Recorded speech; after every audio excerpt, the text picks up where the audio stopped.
Nós estamos de volta com o Bastidores do Poder e agora a gente recebe aqui o vereador pelo PSD, Nelson Ossri. A gente, acho que foi a semana passada, a semana retrasada, a gente estava comentando aqui projetos da Câmara e ficamos muito surpresos com um projeto que pedia que as casas, até esqueci o nome, tipo Padre Haroldo, que colocassem quais são os financiadores públicos dessas instituições. E a gente falou, nossa, será que o Nelson viu alguma coisa, por isso ele propôs esse projeto? Mas então ele vai contar pra gente. Nelson, muito bom dia. E aí? Bom dia, Zezé. Bom dia, Rose. É um prazer estar falando com vocês novamente. Quer que eu entre direto já no assunto da... Vamos entender. Vamos. Aí depois a gente... Depois você vai falar pra gente um pouco mais qual que foi essa experiência com o programa Recomeço. É uma coisa que eu tenho curiosidade. Mas vamos falar primeiro, porque a Zezé, quando se apresentou esse projeto, ela falou assim, Rose, o Nelson deve ter apresentado esse projeto por algum problema, ele deve ter encontrado alguma coisa. Aí eu falei, vamos perguntar para ele, né? E é isso que eu quero saber. Teve desvio de dinheiro, Nelson? Mau uso? Houve um uso indevido desse dinheiro? O que você viu e que você fez esse pedido aí de fiscalização?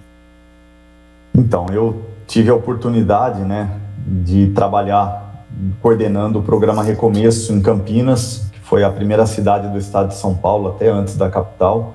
Um programa que realmente deu oportunidade às pessoas que sofrem com a dependência química, com essa doença terrível. Vocês sabem muito bem, porque inúmeras pessoas devem procurar vocês, relatando histórias, casos, né? E é um sofrimento. E o poder público ofereceu esse tratamento, entre aspas, gratuito, que é através de um convênio com o Instituto Padre Haroldo, repassando R$ 1.350 para o Instituto, para a comunidade terapêutica, para oferecer esse tratamento. Então, essas pessoas sem condições financeiras passaram a procurar pelo Instituto, procurar pelo Nelson, procurar pela Coordenadoria de Prevenção às Drogas, que eu fiquei nos últimos anos coordenando, oferecendo essas vagas. E aí aconteceu uma situação assim muito complicada no início, porque pessoas com poder aquisitivo estavam buscando o tratamento gratuito. E aquilo me incomodava porque eu até então não tinha o conhecimento que, por mais que a família tivesse condições financeiras, o dependente químico não tinha. O filho, por exemplo, não tinha condição. E o pai já estava de saco cheio e não queria pagar. Então, o que acontece? Essa pessoa ficava dentro da avaliação da assistente social como uma pessoa sem condições financeiras. Então, ela se enquadrava no tratamento. Foi quando eu cheguei e retirei da triagem da Coordenadoria de Prevenção às Drogas a questão da avaliação socioeconômica. Então, não interessa se a pessoa tem um poder financeiro ou não tem, o importante é que a pessoa queira e a vaga estava lá disponível. E aí começaram a procurar de livre e espontânea vontade. Então, isso acabou favorecendo, que a pessoa não precisava de um acompanhamento, não precisava estar acompanhada de um pai, de uma mãe, ou vice-versa. E aí surgiu um problema seríssimo, que foi uma senhora que falou, Nelson, eu cheguei na comunidade terapêutica, mas não era do Padre Haroldo, era uma outra comunidade. E lá eles me cobraram. Eu falei, não tem cabimento. É uma vaga social, a senhora não tem que pagar nada para o seu filho ficar lá. Já que ele quer, ele assina uma carta de próprio punho, assumindo o problema dele relacionado à droga, seja ela qual for a substância, e ele tem direito a se tratar lá, por até 6 meses. E aí eu percebi que ela tinha procurado uma comunidade terapêutica que não tinha vaga social. E, na verdade, era uma clínica de recuperação particular e que não estava no convênio. Hoje, até hoje, a única comunidade terapêutica conveniada com o programa Recomeço em Campinas é o Instituto Padre Haroldo. Tá. E aí, eu fiquei muito triste porque essa pessoa poderia estar buscando o Instituto Padre Haroldo, né? Foi quando surgiu alguns casos, e aí é muito difícil, até porque eu estou fiscalizando ainda, tentando entender toda essa situação do dependente químico quando ele sai da Coordenadoria de Prevenção às Drogas e se dirige ao Instituto Padre Haroldo. O que é cobrado lá? Ele tem que pagar o sabonete que ele vai usar para tomar o banho? Ele tem que pagar a psicóloga? Ele tem que pagar alguma coisa? Tem alguma taxa? Ou o cigarro que ele usa lá dentro, porque agora foi liberado o cigarro novamente? Ô, Nelson, então peraí. Então não tem legalidade, na verdade? Ou Não, tem? assim, comprovada, não. Existe O que nós não temos é que Campinas não buscou outros institutos, outras instituições para poder fazer esse convênio. Ela poderia ter ampliado o arco de convênios para poder beneficiar mais a população. É isso? Exatamente. Até hoje só tem a comunidade do Padre Haroldo. Então, quando a pessoa sai da Coordenadoria de Prevenção às Drogas, ela sai certa que ela pode procurar qualquer comunidade terapêutica e conseguir de forma gratuita. E aí ela se surpreende, ela chega lá e é cobrado alguma taxa, uma mensalidade, alguma coisa. E ela volta revoltada.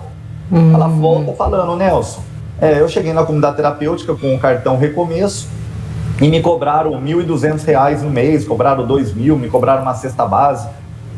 Então, assim, as comunidades que não estão cadastradas no programa Recomeço, elas podem cobrar.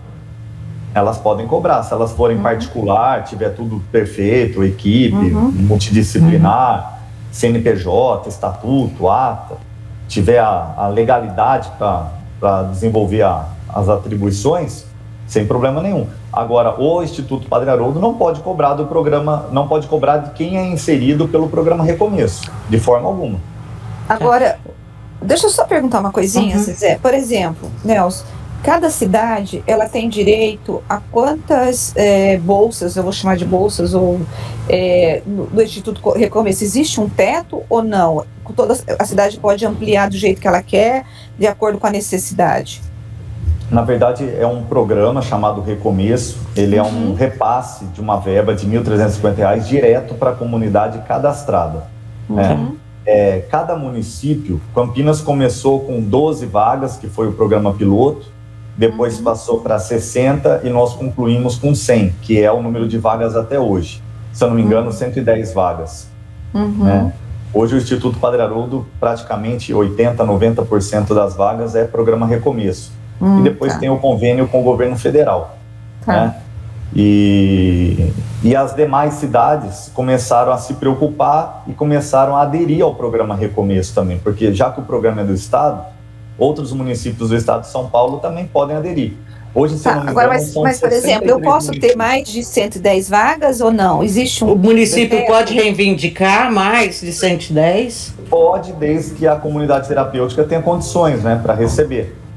Ela tem que passar por uma avaliação. É porque o Instituto Padre Haroldo, eu acredito que ele não comporta mais do que 110 vagas de programa Recomeço, porque atende também convênios do governo federal, né, que é através da Secretaria Nacional de Drogas, que é o Senad. Então, eu acredito que precisaria de mais estrutura. Mas isso não impede, por exemplo, de convênio com outras entidades, com outras comunidades. As igrejas, por exemplo. Nossa Senhora, as igrejas oferecem leitos para dependentes químicos, acho que até mais do que o poder público. A igreja ela faz um papel assim fundamental para ajudar os dependentes químicos. Então, de repente, legalizar essas comunidades das igrejas, e seja a denominação que for, evangélica, católica, espírita, todas tem uma chácara, um espaço para atender lá o dependente químico. Legalizar a documentação delas e conveniá-las. Eu acho que esse seria o caminho. Mais comunidades cadastradas no programa Recomeço. O Nelson, a gente sabe que a questão da reabilitação do pessoal drogadicto é extremamente difícil. Isso o próprio Padre Haroldo falava da dificuldade que ele enfrentava. E o programa Recomeço, ele apresentou resultado satisfatório? Apresentou, até por se tratar logo com as 12 primeiras vagas, logo que iniciou, né? Foi, se não me engano, 2012. Né? Foi governo Alckmin, eu me lembro. Isso, governo Alckmin. Era um programa piloto, Então nós estávamos assim em teste. E hoje, até hoje, a maior dificuldade do dependente químico é conseguir os recursos para poder bancar, porque não é um tratamento barato. Você pega as comunidades particulares, as clínicas, né, as comunidades terapêuticas, o centro de tratamento, é um absurdo, não é para qualquer um não. É o que eu falo para os próprios dependentes que me procuram. Eu pergunto, tudo bem, você quer continuar usando substâncias, usando drogas, sem problema nenhum, é um direito seu, porém, você está gerando um problema para terceiros, aí você perde todo o seu direito. Você está adoecendo outras pessoas. Você tem condições de pagar um tratamento? Não é brincadeira. Então, assim, não vale a pena pagar para ver, né? E muitos aí acabam acordando quando bate de frente com uma clínica de recuperação e a clínica cobra lá 15, 20 mil reais. E a família, naquele desespero, vende casa, vende carro, né? Começa a oferecer serviço. Eu lembro, Zezé, o Alckmin, quando ele esteve na Band uma vez, ele era governador, e eu fiquei conversando com ele antes do programa, da gente gravar e tal, né? E a gente estava falando justamente sobre essa questão da drogadição. E aí ele falou para mim, ele falou, olha, Rose, eu vou te dizer, tudo que o Estado faz é importante, mas não é tão efetivo no sentido de que um trabalho com as famílias seria mais efetivo.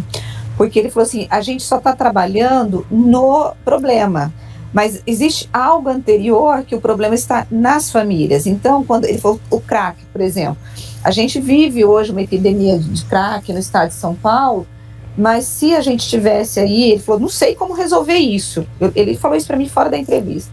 Mas se tivesse um trabalho junto às famílias, para que essas famílias pudessem, de fato, cuidar dessas crianças, dar uma educação adequada, dar afeto, dar carinho, essas crianças não seriam cooptadas para o tráfico e nem ficariam viciadas.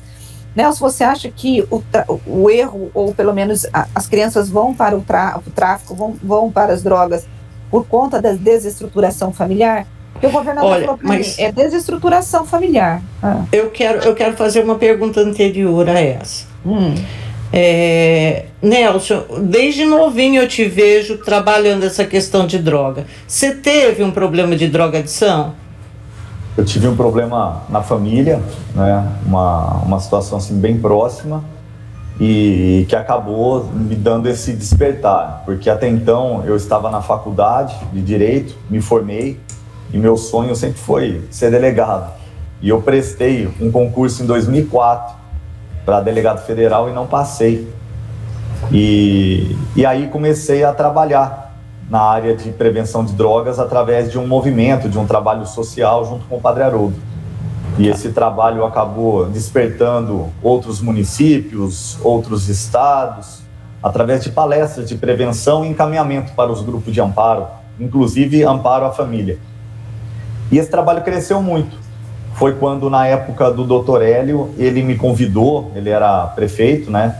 E ele me convidou para assumir a coordenadoria de prevenção às drogas, que foi uma ideia que eu tinha passado para o Dr. Carlos Henrique Pinto. E o Dr. Carlos falou, nós vamos criar isso porque nós não temos uma porta para atender dependentes químicos e muito menos atender a família. Foi quando criou, foi tudo assim nas coxas, mas um trabalho que era igual meu slogan, né? Não dormia, era 24 horas atendendo. Foi quando o Demétrio assumiu e fechou a coordenadoria. Fechou de fechar mesmo, de exonerar o Nelson, e aí eu acho que não é problema nenhum, porque, como eu já disse até numa outra entrevista, todo mundo aí pode ser substituído, e não vejo problema nisso, mas ele encerrou de forma precoce um trabalho que atende dependentes químicos, atende famílias. E eu lembro na época que eu fiquei atendendo de livre e espontânea vontade embaixo do mezanino do Colégio Coração de Jesus. Fiquei ali embaixo, montei uma barraca ali e fiquei atendendo as famílias, porque eles trocaram a fechadura. E depois o Jonas Donizete, em 2012, me convidou novamente para assumir a coordenadoria de prevenção às drogas. E aí dei sequência no trabalho. Então, aí veio a política, saí candidato, Tá. aí fiquei com o primeiro em 2012, 16 eu ganhei novamente, e sempre com essa pauta. E esse trabalho eu nunca parei. Tá, agora a pergunta da Rosmaria, né, Rosmaria, que eu entrei no meio, atravessei, atravessadora, que tô parecendo aqueles caras que compra batata e vai vender depois lá no armazém. Vamos lá. Eu concordo plenamente com o que a Rose falou, né? A família, ela adoece, e adoece até mais que o próprio dependente químico. Mas o trabalho na área de políticas de prevenção às drogas, ele tem 3 pilares, né? Que é através da prevenção universal, que vale para todos, não me interessa se você usa ou não usa da droga, mais importante informar as crianças, os adolescentes, e o caminho aí é a escola, que é o caminho mais fácil para você encontrar tanto os jovens quanto os pais. E aí também a questão da repressão, né, do combate ao tráfico de drogas. Se não existir essa repressão por parte da polícia, aí não somos nós que vamos fazer isso, mas fechar as biqueiras, prender os traficantes, que é o principal, né? Não é prender o aviãozinho. O aviãozinho normalmente é aquele jovem que o pai e a mãe não conseguiram oferecer um tênis, um boné da moda, e o tráfico foi lá e adotou, foi lá e ofereceu tudo aquilo que o pai e a mãe não conseguiu oferecer. Infelizmente, o tráfico é o crime organizado, eles são muito organizados mesmo, eles têm dinheiro e eles compram essas crianças para poder estar trabalhando. 14 pinos em troca de uma bicicleta, 14 pinos vende 10, fica com 4, né? Então tem todo um jogo dentro desse crime organizado. E o outro fator que é importantíssimo é o trabalho com a família. Então, se não trabalhar esses 3 pontos, que é a prevenção, que é a informação, o trabalho com a família, orientar, ensinar um pai, uma mãe principalmente, né, que pais e filhos não são iguais. Eles precisam ser legisladores, colocar regra dentro de casa, colocar ordem, ter uma pena quando o filho não cumpre. Não é uma pena de prisão, castigo, bater, não é isso que eu estou falando. Estou falando de colocar uma regra e fazer valer. E isso tem que ser dentro de casa. E esses pais precisam ser orientados. Tem muitos pais que não conseguem colocar ordem dentro de casa, e muito menos quando o menino já está com as regras da rua. E aí... A ordem, na verdade, o que você diz é educar, né? Tem que educar as crianças. Agora, educar é uma coisa extremamente difícil, exige disciplina, inclusive dos pais. É muito mais fácil você deixar a criança dormir sem escovar o dente do que todo dia ter que ir lá, tem que escovar os dentes e olhar, e a criança olhar, você é chata, sou chata, vai escovar o dente. Não é aquele negócio. Mas posso te atravessar um pouquinho, Zezé? Pode. Agora sou eu que vou atravessar. Não, é porque o Nelson falou da família e ele falou que o traficante atrai essa molecada com a bicicleta, com tênis de marca, aquela coisa toda. Eu entrevistei uma vez o delegado, o Oswaldo Dias, que hoje está... não lembro que delegacia. Bom, ele está aqui em alguma delegacia em Campinas, eu acho que até uma especializada e tal. E na entrevista, Nelson, ele disse que algumas famílias ganham muito com o fato do filho adolescente estar ajudando no tráfico de drogas. Ele falou assim, o pai sabe que aquela criança está ganhando grana de alguma coisa, mas ele, como ele está trazendo comida para dentro de casa, ele está trazendo uma televisão, ele está trazendo algum bem material, esse pai finge que não é com ele e deixa o menino lá no mundo do crime. Isso também acontece? O delegado falou assim, isso é muito comum, viu, Rose? Então, a pessoa sabe. Ela sabe que tem alguma coisa errada, mas ela está ganhando com aquilo. Também acontece isso? Ela está se beneficiando, né? Sim. Putz. Isso é comum também, Nelson? Não, é comum sim, Rose. É comum, porque eu tenho um exemplo, assim, muito claro. Uma moça que cortava o meu cabelo, uma vez eu lá na cadeira cortando, no centro da cidade. O menino chegou, encostou a moto, menino de 15 anos, virou e falou, sai dessa, mãe, eu ganho mais do que a senhora. O que eu ganho no dia, eu ganho mais do que a senhora no mês. Virou e falou isso. Uma semana depois, esse menino estava morto, tá? E aí, a mãe veio conversar comigo e eu tentei ajudar de tudo que é maneira, mas infelizmente até hoje não tem vaga. Imagina há 10, 15 anos atrás. Não tem vaga para menor. Não existe mais aquele convênio para tratamento de dependentes químicos abaixo de 18 anos. Não tem. Então, assim, é uma luta assim, absurda. Normalmente esses meninos estão sendo tratados dentro da Fundação Casa, porque não tem para onde levar, o menino comete um ato de violência, criminalidade, até mesmo tráfico de drogas, porque eles que vendem, não é o traficante. Né? O traficante está na casa dele. O aviãozinho, e ele é pego com uma grande quantidade, caracteriza tráfico e vai para a Fundação Casa. Então, existe isso sim. Muitos pais acabam permitindo até pela condição financeira que eles precisam pagar as contas, e os meninos estão conseguindo através do tráfico. Mas é o que eu falo nas palestras. Eu falo, eu não quero saber de ninguém aqui se usa, se não usa, se deixou de usar, se vai experimentar, se está com vontade de fumar, cheirar agora. O problema é o seguinte: o que você faz de errado aqui, você vai pagar aqui. Eu não conheço um traficante que chegou aos 70 anos de idade. Ou está morto, foi conhecer o cemitério, ou foi para a gaiola, foi preso. Então não fique achando que você vai ter alegria o resto da vida. Uma hora a casa cai. Eles sabem que não compensa. Não adianta. Na hora que o negócio cai, caiu. Não tem para onde correr. Eu acho que é duro, porque são tantas razões, tantas causas, né? Eu fico pensando, você tem aquele que foi exposto à droga e começou já a usar a droga por causa da facilidade, aí o nego também usava, e aí, sabe? E aí a turma toda usava, aí é caro, vamos vender, então você tem isso. Você tem um outro perfil de pessoas, assim, com uma dor interna que só quando tá muito doida que aplaca aquela angústia um pouco. Então isso daí é uma outra coisa que você vai ter que tratar. Então isso daí são dois exemplos, porque eu imagino as razões, o tanto que variam as razões que fazem com que uma pessoa opte por usar droga. Né? E eu acho que e todas são muito difíceis de se tratar. Mas uma coisa que eu queria ver com você é o seguinte: a época em que foi criado o programa Recomeço, a questão das drogas, do crack, ela estava muito grande.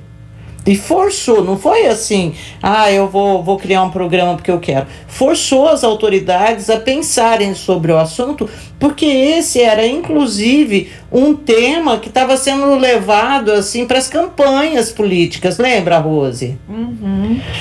Então, o Alckmin, assim, ele criou o programa para dar uma resposta para a sociedade, já que os governos, de uma maneira geral, vinham sendo muito cobrados. Bom, implantou o Recomeço, e a sensação que eu tenho é de que ou ninguém mais usa droga, porque esse assunto ele não está mais na mídia, ele não existe mais. Eu não ouço falar na epidemia de crack faz muitos anos, Rose. Você tem ouvido com frequência? Eu acho que, na verdade, meio que se institucionalizou a epidemia. Então, você continua tendo. Eu vejo o São Paulo, a Cracolândia. Aqui em Campinas nós também temos as nossas Cracolândias. Mas sabe aquela história de que ficou tudo tão normal que não chama mais atenção?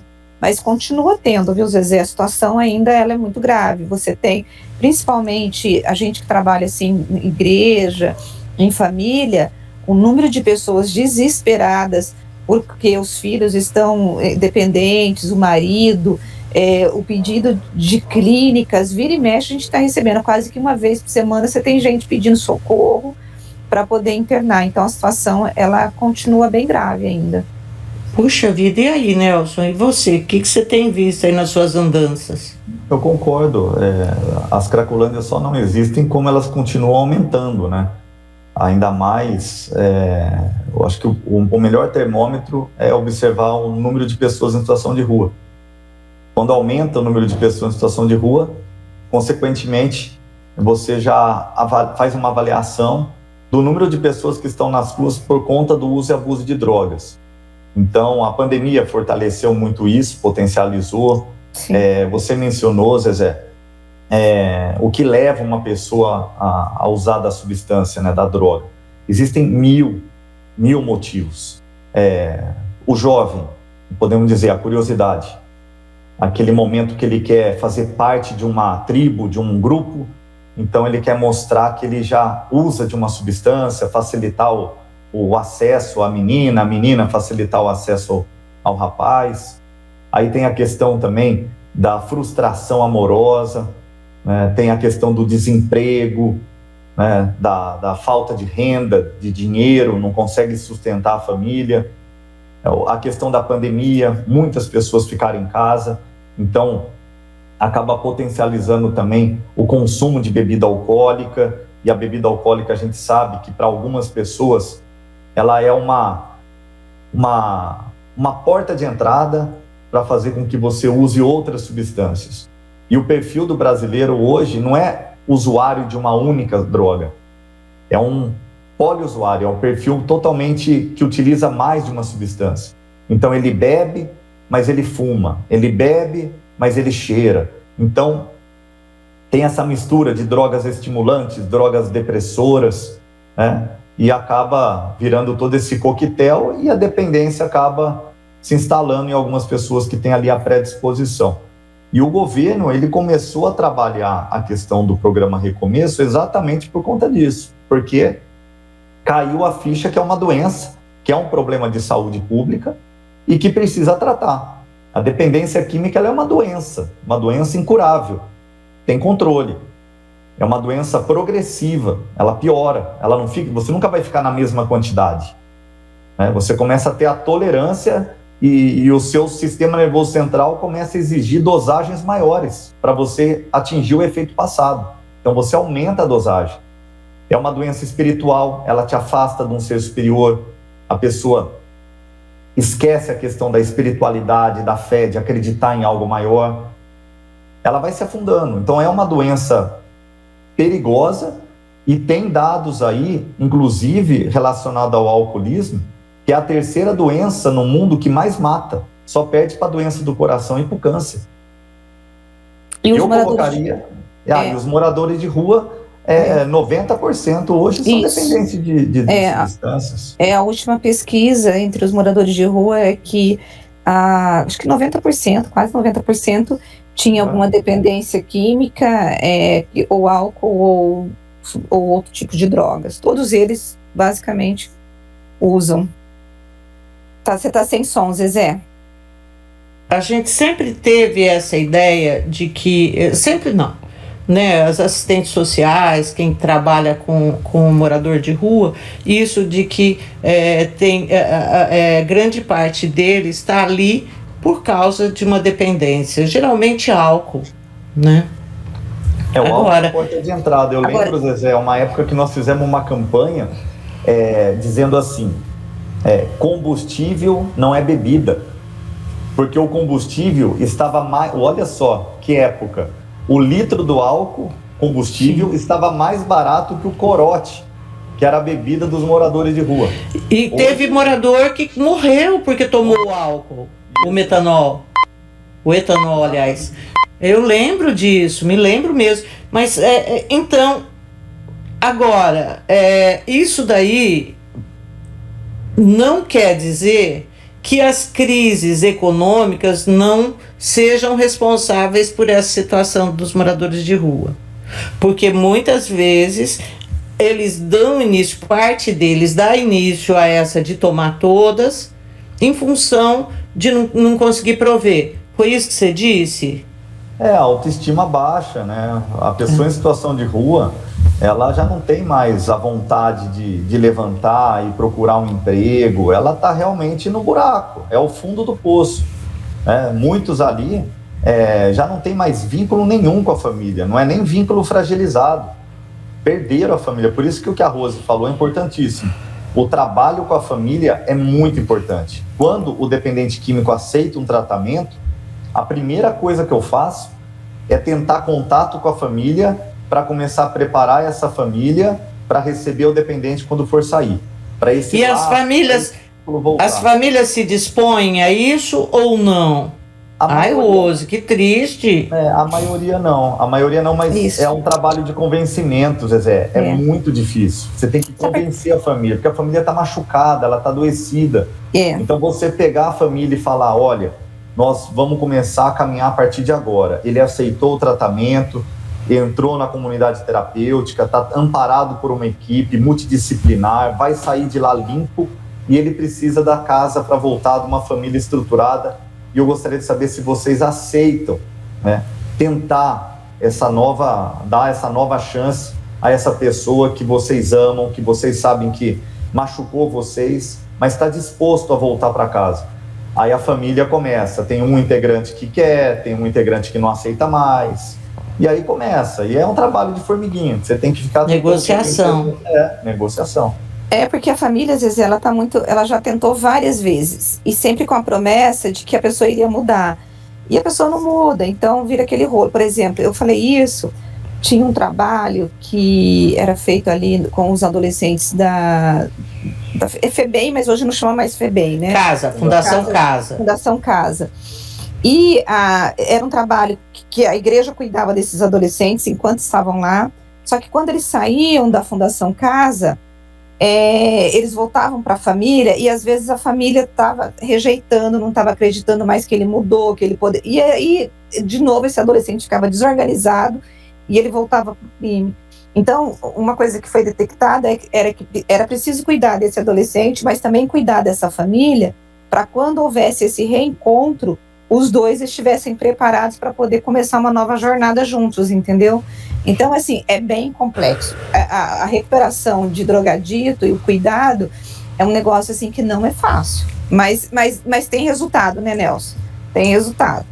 Tem, assim, de cada 10, vamos colocar aqui, 3, 4 consegue, né, não vou dizer a recuperação, mas consegue voltar a ter um vínculo com a família.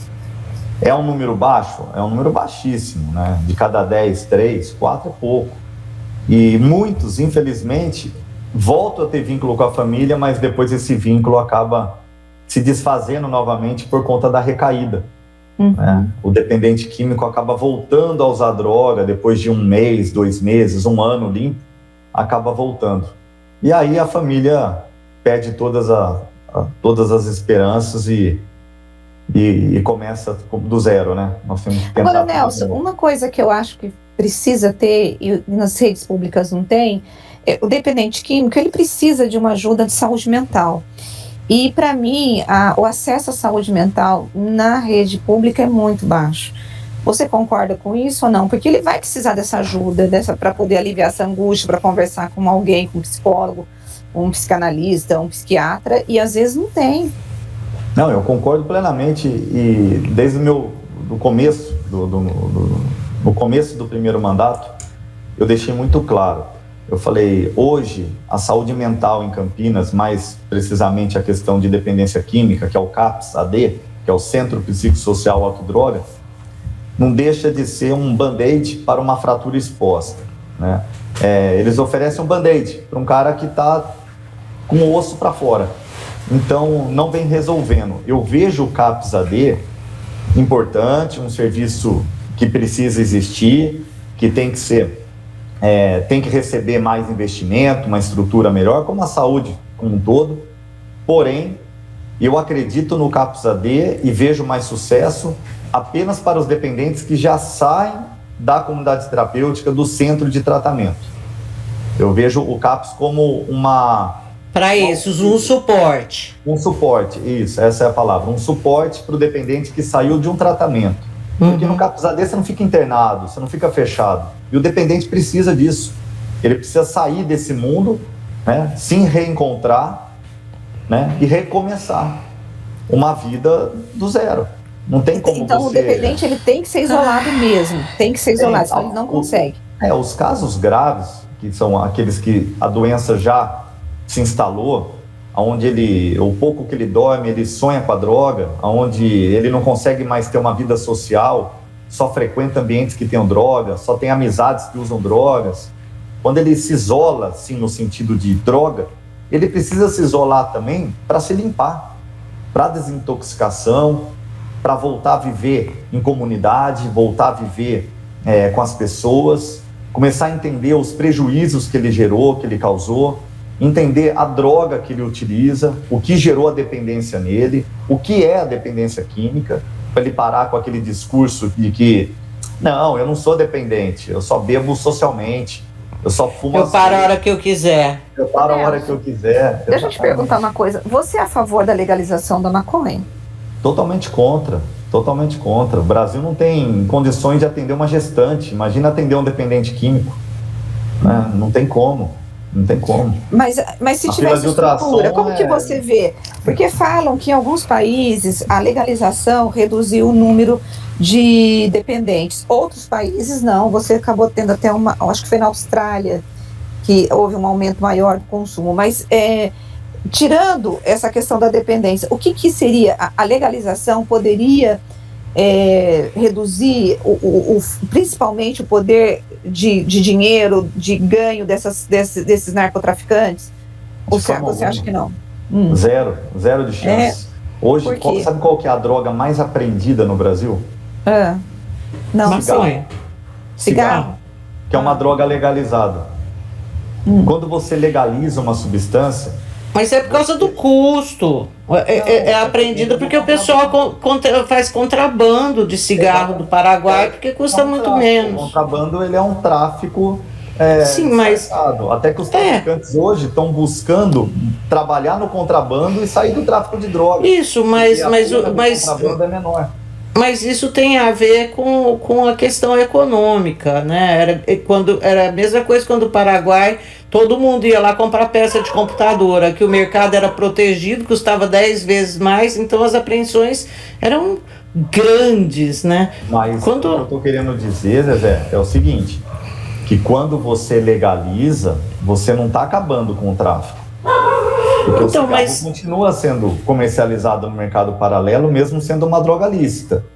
E quando você legaliza, tem um outro ponto. Mais pessoas passam a utilizar, porque você cria-se uma imagem de que não é droga. É o que as pessoas falam hoje do álcool e do cigarro. Não, meu filho não tem problema com droga, o problema dele é álcool e cigarro. Ele não deixa de ser dependente de uma droga lícita. Então, quando você legaliza, você tira a imagem que é droga. Então, esse é um problema seríssimo. Quantos pais não falam assim? Meu filho, ele bebeu todas ontem, mas agora ele já está bem e tal. Amanhã, então, você legaliza a maconha, o pai vai pegar e vai falar o quê? Não, meu filho só fumou uns 10 baseadinhos ontem, ficou meio chapado, mas já está bem. A gente não pode pensar em repetir o erro que aconteceu com a bebida alcoólica e com o cigarro. A gente só não consegue proibir essas duas substâncias, tanto o álcool quanto o cigarro, porque fazem parte de um mercado milionário, tem muito dinheiro, a gente sabe o que eles fazem. Bastou eu apresentar um projetinho aí para acabar com propaganda de bebida alcoólica em espaços públicos.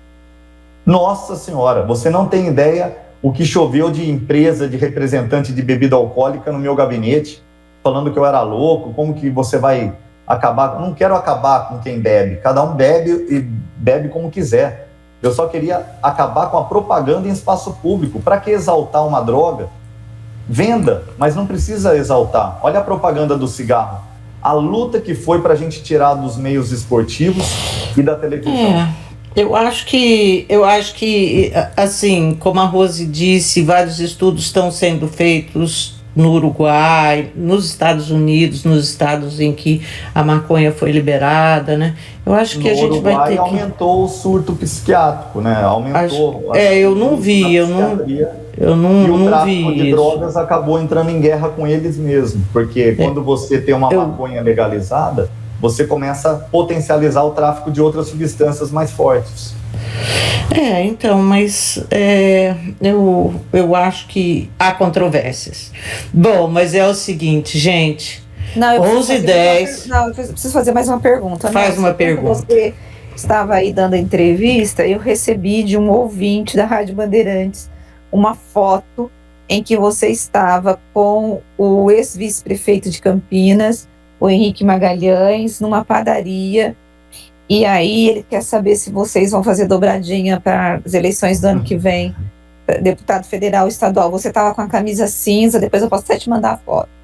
Eu quero essa foto. Você viu só? Aqui a gente mata a cobra e mostra o pau, hein? Eu vou jogar no blog depois, vou fazer uma materinha disso. Porque, né? Você viu como Você a gente sabe, aqui... tô vendo, tá bem adiantado aí.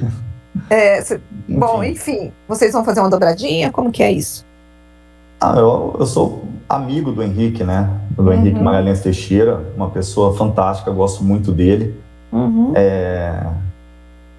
Nós tivemos uma conversa, eu acho que é natural, nesse momento de vésperas aí de ano de eleições.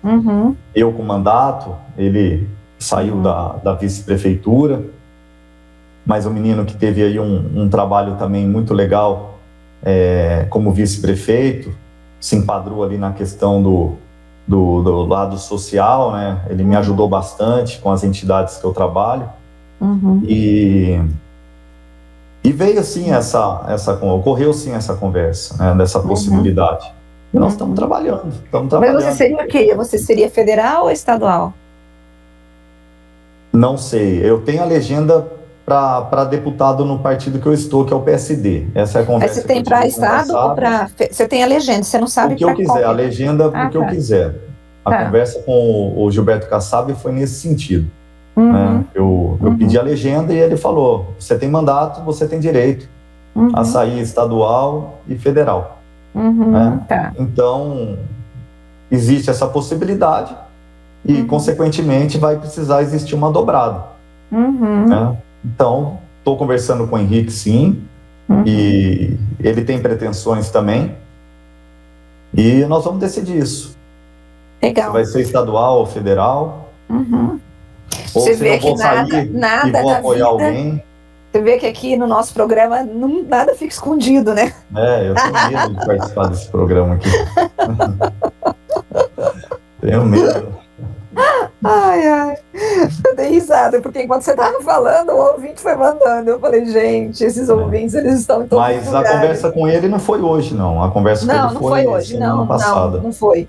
É que ele fez a foto de vocês, e aí como ele ouviu, né, pegou e mandou, entendeu? Falou, vou aproveitar, né, ele falou, né? Vamos aproveitar a ocasião aqui. Eu aprendi alguns macetes, conversar baixo, em mesa, ficar olhando para os lados para ver se ninguém está tirando foto, mas não tem nada. Botar o nariz de Groucho Marx aqui, ó. Agora, a coisa boa, Nelson, é que você e o Henrique estavam de máscara. Olha, então vocês deram um bom exemplo. Vendo? Estava de máscara. Que ótimo. Só faltava, né? Mas na padaria, eu estava tomando uma água. Isso, né? Água, tem uma garrafa de água, isso, deixa eu ver. Não dá para tomar de máscara. Se eu tivesse sem tem máscara, uma garrafa de água, vocês estão com dois copos, isso mesmo, mas os dois estão de máscara, então foi boa, pelo menos bom exemplo. Eu tomando assim. Água e café, e ele também. É isso mesmo. Por sinal, ele tomou mais café do que eu, viu? E eu que paguei a conta.